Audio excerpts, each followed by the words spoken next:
Warahmatullahi wabarakatuh. Selamat pagi anak-anak. Hari ini kita akan belajar bagaimana mengelola stres dan mengenal tingkat kesetresan dan cara mengatasinya. Sesuai dengan yang Bapak sudah kirim dari materi tersebut, silakan kalian buka dan kita akan diskusi sama-sama. Sebelum kita masuki materi tentang tema tersebut, kita harus mengenal dulu stres. Definisi stres itu apa? Stres adalah bentuk ketegangan dari fisik, psikis, emosi maupun mental. Bentuk ketegangan ini mempengaruhi kinerja keseharian seseorang. Jadi stres itu sangat mempengaruhi kinerja seseorang dari aktivitasnya, dari aktivitas kerja dan aktivitas belajar. Perubahan-perubahan sosial yang cepat sebagai konsekuensi modernisasi mempunyai dampak pada kehidupan. Tapi tidak semua orang dapat mengelola stres itu dengan secara baik. Banyak yang tidak mengatasi stres tidak secara baik pun juga ada.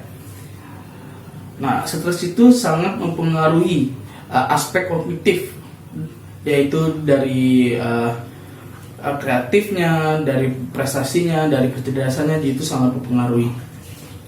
Nah, banyak di dalam proses belajar perlu dipelajari oleh para siswa bagaimana aspek psikologis dari tingkat kesetresan menjadi faktor utama dalam melaksanakan tugas dan belajarnya. Dan masalah prinsip dan metode belajar adalah cara untuk mengatasi tingkat kesetresan dalam belajar. Karena bagian yang cukup penting yang harus dipegang untuk para siswa. Dan perkembangan emosional pun sangat penting. Banyak hal yang perlu diperhatikan, yang antara lain yaitu bagaimana kalian berkembang, bagaimana kalian tumbuh, bagaimana kalian belajar, dan bagaimana cara kalian mengatasinya. Yang selanjutnya, bagaimana kalian memotivasi diri kalian untuk tidak mengatasi pola tingkat stres itu ya. Yang selanjutnya, coba kalian lihat pada halaman selanjutnya. Nah, bagaimana sih konsep pola penanganan stres? Pada abad ke-17, istilah stres diartikan sebagai kesukaran, kesusahan, kesulitan, dan penderitaan. Pada abad ke-18, istilah ini digunakan lebih menunjukkan kekuatan, ketekanan, tegangan, atau usaha yang keras berpusat pada benda dan manusia, terutama kekuatan mental manusia. Perkembangan istilah stres ini dirumuskan dari beberapa pakar. Contohnya dari Mick Nerney dalam Greenberg 1984 menyebutkan stres ada reaksi fisik, mental, dan kimiawi dari tubuh terhadap situasi yang menakutkan, mengejutkan, membingungkan, dan membahayakan, dan merisaukan dari individunya. Dan menurut kajian 1994, stres sebagai keadaan atau kondisi yang tercipta bila transaksi seseorang yang mengalami stres dan hal yang dianggap mendatangkan stres membuat orang bersangkutan melihat ketidaksepadanan antar keadaan atau kondisi sistem sumber daya biologis, psikologis, dan sosial. Untuk selanjutnya, stres itu bisa didefinisikan adalah ketidaknyamanan dari perasaan seorang individu sebagai respon reaksi fisik atau psikis terhadap tekanan atau tuntutan lingkungan yang dihadapi sehingga berpotensi merusak dan tidak terkontrol. Sedangkan pengertian lain dari stres yaitu persepsi cara pandang dari ancaman atau bayangan yang ada kecemasannya, ketegangan, ketidaksenangan yang menggerakkan atau membuat aktif organisme. Berdasarkan pada pemaparan dari para ahli mengenai definisi stres, pada intinya stres adalah segala sesuatu yang terjadi dari diri seseorang yang mana perasaan dan pikirannya tidak nyaman akibat faktor tertentu sehingga menimbulkan tekanan secara psikologis dan secara otomatis akan mengganggu sistem keseimbangan tubuh fisik seseorang yang mengalaminya, seperti cemas, merasa gelisah, merasa takut. Itu juga dari tingkat kesetresan. Dalam kondisi tertentu, stres sangat berdampak stres dapat berdampak dari sisi positif dan produktif manusia, yaitu dari sisi produktif, tingkat kesetresan mungkin bisa menjadi tingkat fokus, sehingga orang yang mengalami kesetresan, dia menjadi orang yang sangat produktif untuk mengatasi kecemasan tersebut ataupun menanganinya dengan dia berpikir kreatif ataupun berpikir bagaimana cara mengatasinya sehingga menjadi produktif. Nah, reaksi-reaksi tersebut sangat dampak yang menimbulkan dari individu tersebut. Bila stres itu tidak terkendali, akan timbul distress. Selanjutnya yang timbul bermacam-macam dari akibat stres bisa terjadi, antara lain tidak terkendali, terus timbulnya eustress, terus distress. Selanjutnya akan keadaan segi lingkungan yang berlebihan, yaitu keadaan fisik dan mental tidak mampu lagi menghadapi tantangan yang datang. Keadaan ini dapat menimbulkan berbagai akibat, misalnya terganggu atau sakit-sakitan. Terus ada lagi keadaan yang tidak bagus dalam psikisnya, yaitu dia akan gangguan yang lebih parah lagi, yaitu dinamika dan perjalanan hidupnya. Stres dapat menunjukkan berbagai dampak atau konsekuensi dalam aspek psikologis kejiwaan, jasmani, perilaku, dan lingkungan. Dalam psikologi, dari stres yang kuat adalah kecenderungan yang gampang marah, frustasi, kecemasan, agresi, terus gugup, panik, dan lebih lanjut lagi dia bisa menjadi bosan, apatis, depresi, tidak bergairah, kehilangan percaya diri.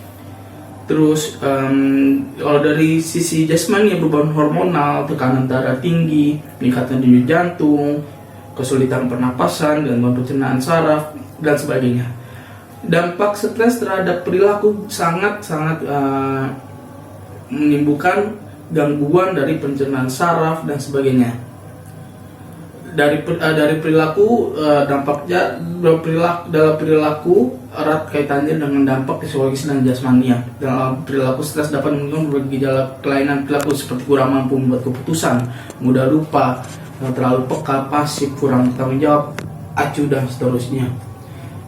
Macam-macam pemicu stres ada banyak hal, dari diri sendiri pun juga ada, seperti kondisi tubuh yang kurang sehat, sakit-sakitan, atau sedang dalam konflik pribadi yang menyita atau yang mengganggu dalam pikiran. Misalnya kita memikirkan terlalu banyak tugas, saking kita terlalu banyaknya tugas, kita akibatnya stres, dan itu mengganggu dari pola tidur kita, pola makan kita, itu sangat berdampak signifikan. Terus dari lingkungan keluarga pun juga bisa, misalnya dari keluarga yang tidak harmonis, terus orang tua yang otoriter, masalah keuangan, anggota kita punya anggota keluarga, mungkin kita sedang merantau, akhirnya anggota keluarga jauh di sana, kita akhirnya jatuh sakit karena stres. Dari lingkungan, misalnya dari suara gaduh, bisingan, mungkin dari lingkungan tetangga yang mungkin tetangga ini berisik sekali, mengganggu aktivitas belajar kita. Akhirnya kita menjadi orang temperamen, akhirnya kita jadi tidak teratur dalam mengatasi emosional kita. Oke, stres dalam kehidupan adalah suatu hal yang tidak dapat dihindari. Masalahnya adalah bagaimana manusia hidup dengan stres tanpa harus mengalami distress. Salah satu solusinya adalah yang berbunyi stres obatnya iman dan takwa. Menurut Cooper dan Davidson, penyebab stres ada dua, yakni grup stresora adalah penyebab stres yang berasal dari situasi maupun keadaan di dalam lingkungan, misalnya kurangnya kerjasama antara teman, konflik, dan individu dalam suatu kelompok, maupun kurangnya dukungan sosial dari sesama teman di dalam pergaulan. Kalau individual stresor adalah penyebab stres yang berasal dari individu, misalnya tipe kepribadian orang, kontrapersonal dan kepasaran seseorang, persepsi terhadap diri sendiri, tingkat ketabahan dan menghadapi konflik, peran, ketidakjelasan peran. Ada sampai sini ada yang mau ditanyakan? Baik, kalau tidak ada yang mau ditanyakan kita lanjut lagi ya. Ada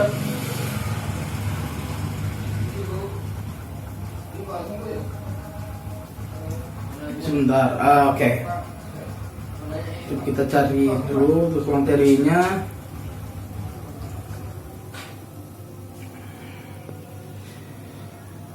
Oke. Untuk individual stres, penyebab stres berasal dari dalam diri individu, tingkat kebadan yang tidak kurang kontrol atau tingkat kepasrahan seseorang, persepsi terhadap diri sendiri, kurang percaya diri, tingkat ketabahan dalam menghadapi konflik peran, ketidakjelasan peran. Adapun untuk mencegah stres ada banyak hal. Kita bisa menerapkan kepada diri kita sendiri untuk di rumah bagaimana kita mengelola stres tersebut agar tidak di luar kendali. Yang paling pertama, kita bisa meminum air putih. Minum satu atau dua gelas air putih sangat membantu untuk kita lebih santai dengan cairan tubuh yang cukup, pula akan terhindar dari kepenatan atau kelelahan yang akan semakin memburuk keadaan dari rohani kita sendiri. Olahraga secara teratur, olahraga ini sangat penting. Misalnya kita melakukan senam, jalan-jalan kaki kecil, sangat efektif membantu tidur lebih nyenyak di malam hari, sehingga saat kita sudah lelah, kita sudah penat, kita jadi gampang tidur. Akhirnya tingkat kesuksesan kita pun mereda. Hobi, jika seorang mengalami stres berat, maka cara yang baik untuk melepaskan stres tersebut adalah dengan menyalurkan dalam bentuk hobi.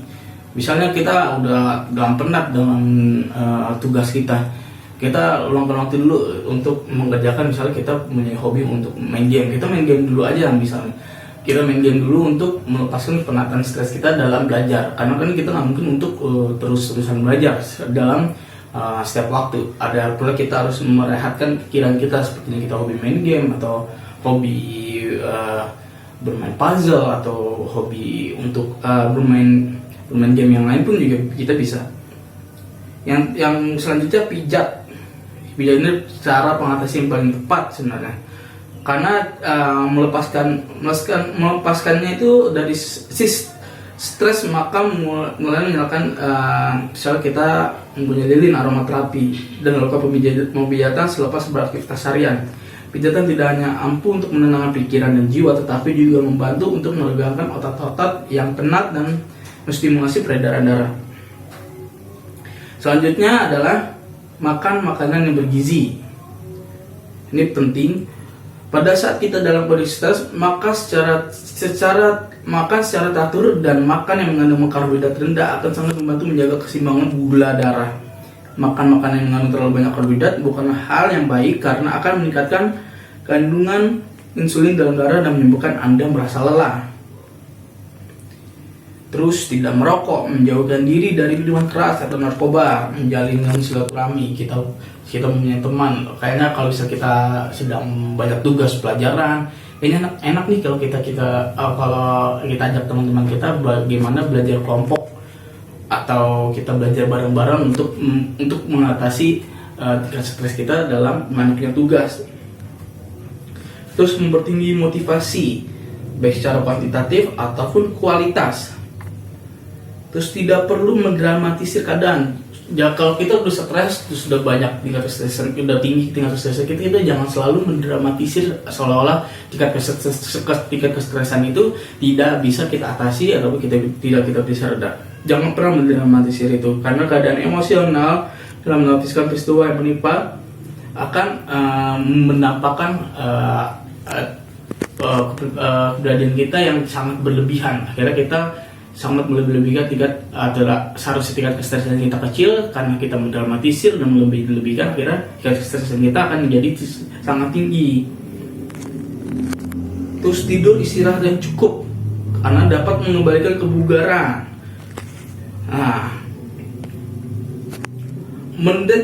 Dan kita buka lagi ya halaman selanjutnya. Mendeteksi penyebab dan bentuknya reaksi. Ada 3 pola penanganan dalam mengatasi stres. Pola sehat.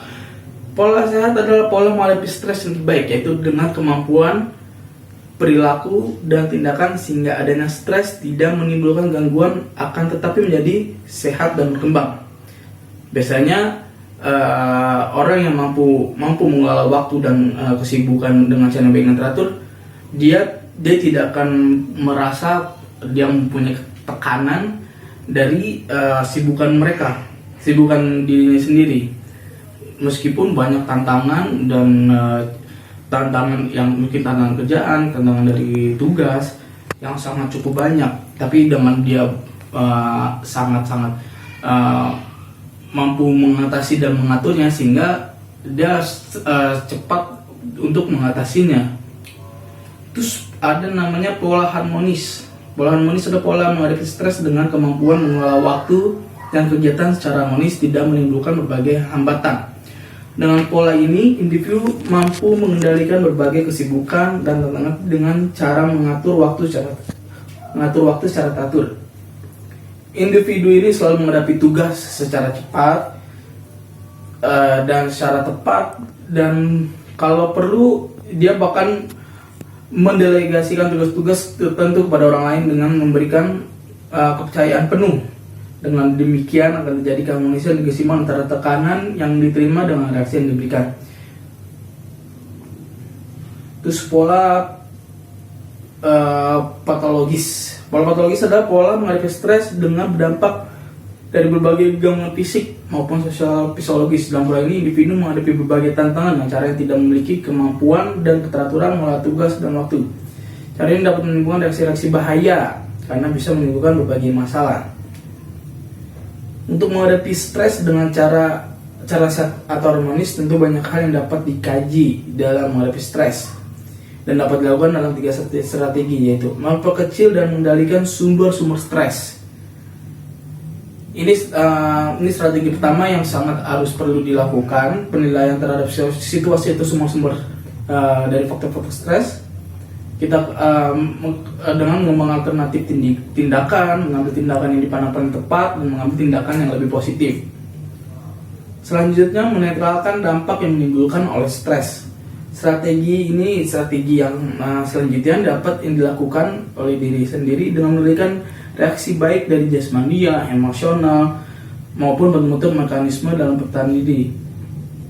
Dalam membentuk mekanisme bertahan diri dapat dilakukan dengan berbagai cara, misalnya menangis, menceritakan masalah, kita curhat kepada teman kita untuk mengurangi dampak dari tingkat kesetresan kita.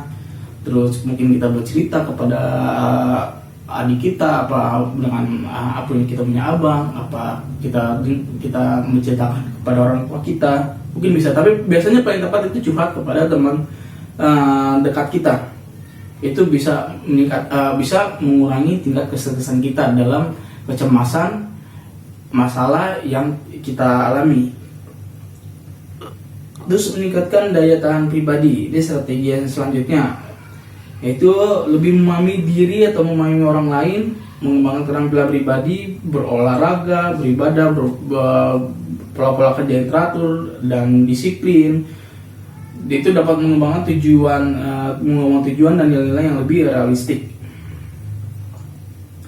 Nah, ada penanganan stres yang melalui mungkin kalau yang kita di sekolah ada guru BK. Guru BK itu dapat menangani tingkat kestresan dari kalian semua. Dari misal kalian kalau sibuk belajar, mungkin kalian bisa karena udah saking cemas, saking gelisah, kurangnya kontrol dari emosional, kalian bisa datang ke guru BK untuk penanganan stres melalui layanan konseling. Nah, ini dapat dipakai untuk melakukan sesuatu agar menghasilkan tujuan tertentu. Dalam rangka menemukan pribadi mengandung makna bahwa guru konseling ini dapat mengurangi tingkat kestresan kalian, kecemasan kalian. Dari sini ada yang mau bertanya? Oke, jika ada yang belum bertanya, kita lanjut lagi.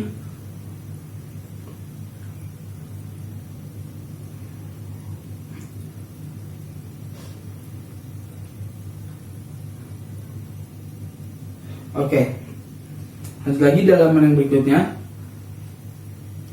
Jadi stres itu adalah suatu keadaan yang bersifat internal yang bisa disebabkan oleh tuntutan fisik, lingkungan, situasi sosial yang potensi merusak dan tidak terkontrol, yang dapat menimbulkan tekanan serta mengganggu sistem keseimbangan tubuh.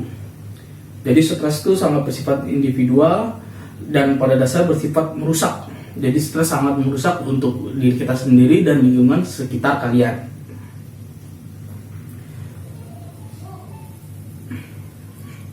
Namun, stres tidak selalu mengakibatkan gangguan secara psikologis maupun fisiologis. Gangguannya tidak individu tergantung pada persepsi terhadap peristiwa yang dialaminya. Jadi stres itu tidak akan berdampak banyak kepada diri kita, tergantung dari diri kalian bagaimana menanggapi hal stres itu dan bagaimana mengelola stres itu.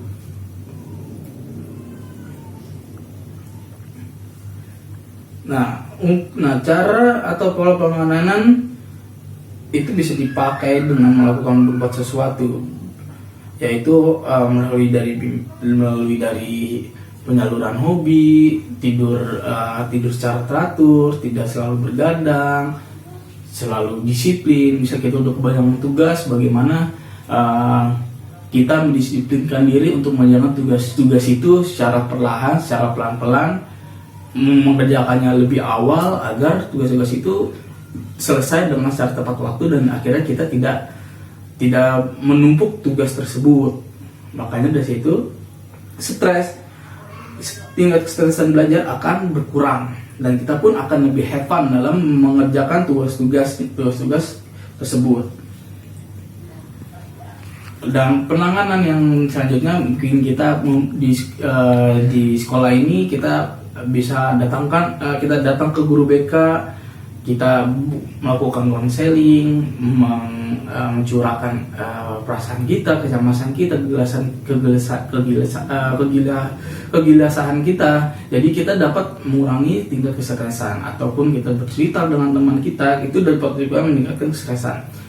Yaitu banyaknya kita pola hidup yang sangat teratur dengan makanan bergizi, banyak minum air putih, itu dapat melegakan diri kita sendiri. Bagaimana itu mengurangi tingkat kestresan kita dalam psikis dan rohani kita dan jasmani. Dan anak dari materi yang sudah Bapak buat, ada yang bertanya? Jika tidak ada yang bertanya, Bapak akan menutup dari pelajaran ini. Kalau ada yang kurang atau lebihnya, Bapak mohon maaf. Untuk ingin bertanya, misalnya belum ingin bertanya, silakan Bapak, silakan anak-anak. Untuk itu Bapak mohon pamit dan terima kasih sudah memperhatikan. Wassalamualaikum warahmatullahi wabarakatuh.